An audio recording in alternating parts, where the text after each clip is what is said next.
हमारी मेवाड़ी गाथा में आपका स्वागत है। देखिए, हमारी मेवाड़ी गाथा चल रही है। मेवाड़ी इस महान परंपरा में महान महाराणा प्रताप, महाराणा अमर सिंह, महाराणा सांगा, महाराणा कुंभा जैसे सिसोदिया शासक हुए जिन्होंने वीरता, शूरता और देशभक्ति की प्रचुर लोक कथाएं रची। उदार योद्धाओं की भीड़ ने इतिहास में अपना नाम हमेशा के लिए दर्ज करा लिया और मेवाड़ की रक्त रंजित मिट्टी उनकी वीरता का प्रमाण बनी हुई है। लेकिन ये समय का पहिया ना तो कभी रुका है और ना ही कभी हमेशा एक जैसा रहा है, और मेवाड़ की ये धरा भी इससे कुछ अलग नहीं थी। उन शासकों के बाद असफल शासकों की एक लगातार श्रृंखला चली। उनके ऊपर होने वाले लगातार आक्रमणों, घुसपैठ, लूटपाट आदि ने वित्तीय संसाधनों की कमी कर दी और मेवाड़ इस समय अपने सबसे बुरे दौर में गुजर रहा था। 50 वर्षों तक मेवाड़ पर शासन करने वाले महाराणा भीम सिंह की मृत्यु के पश्चात मेवाड़ में 26वें शासक के रूप में जवान सिंह उत्तराधिकारी बने, लेकिन ये एक छोटी अवधि के शासक बने। मेवाड़ के इतिहास में महाराणा जवान सिंह का शासनकाल एक अतुलनीय समय था। उन्हें दिवालिया खजाने और घटते संसाधनों वाला एक कमजोर राज्य विरासत में मिला था। जिन अंग्रेजों के साथ महाराणा भीम सिंह ने सुरक्षा और मौद्रिक संधि की थी, वो भी इस राज्य को उबार नहीं पाई। हालांकि जवान सिंह ने उनके साथ कूटनीतिक रूप बरकरार जरूर रखा, लेकिन स्थिति है वो मेवाड़ की बिगड़ती चली गई। और इस आर्थिक संकट को दूर करने के लिए जवान सिंह ने देखो प्रयास भी किए, लेकिन इन उपायों में वो ज़्यादा सफल नहीं हुए, क्योंकि इनका शासनकाल है वो 10 वर्षों का ही रहा था। देखिए, मेवाड़ के महाराणा जवान सिंह जो नवंबर 1800 ईस्वी में जन्मे थे और पितृभक्त थे, कवि भी थे।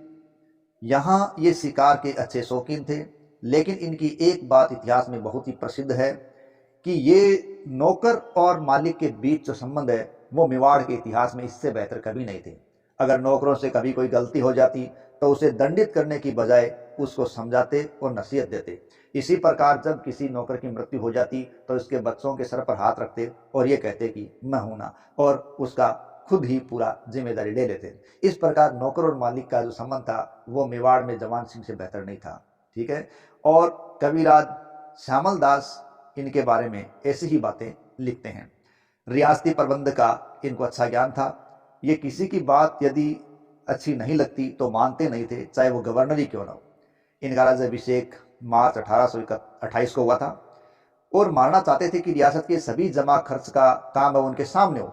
लेकिन जमा के बारे में जब भी अहलकारों से पूछा जाता तो वो कहते, महाराज आप निश्चिंत रहिए, ये काम हम नौकरों का है, हम ही पर छोड़ दीजिए।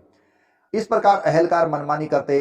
अहलकारों ने भीम सिंह के दाह संस्कार के लिए जवान सिंह को आकर जब ये कहा कि 10,000 रुपए की जरूरत है, मगर साहूकार लोग कर्ज नहीं देते हैं, तब जवान सिंह ने गुस्से में आकर कहा, इस वक्त कर्ज की जमानत के लिए मेरे पास बेड़ियां हैं, है कहो तो भिजवा दूं।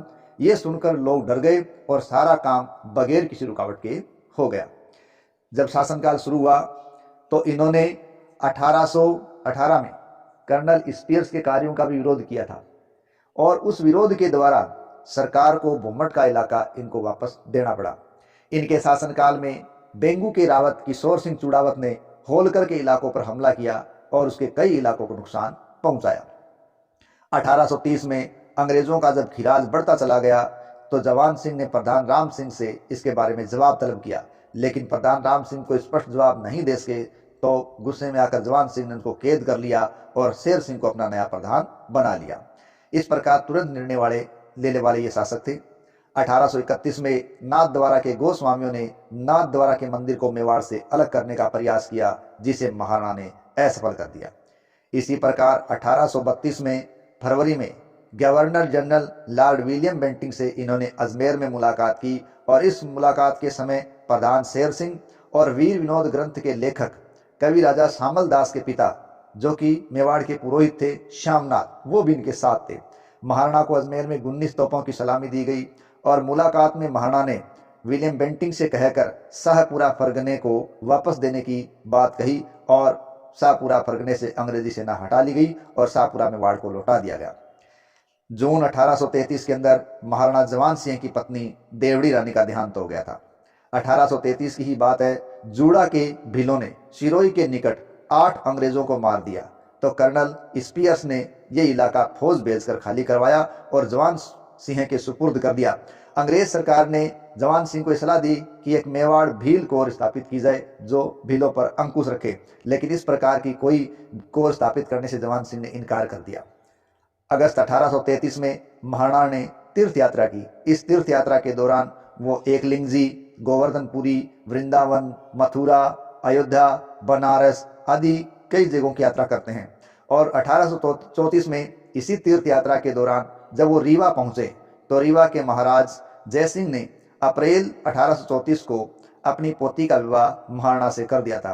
हालांकि रीवा की राजकुमारी सुभद्र कुमारी से महाराणा जवान सिंह का विवाह पहले हो चुका था, लेकिन सुभद्रा कुमारी का देहांत हो चुका था। अब उन्होंने पोती का विवाह है महाराणा के साथ कर दिया रीवा ने। जून 1834 में महाराणा उदयपुर पधारे। अप्रैल 1835 को शिवरती के महाराज सूरजमल का देहांत हो गया। इससे महाराणा को बड़ा अफसोस हुआ और वो दुखी रहने लगे। मई 1835 में महाराणा भीम सिंह की छतरी की इन्होंने प्रतिष्ठा करवाई। 1836 में मेवाड़ एजेंसी नीमच में स्थापित की गई।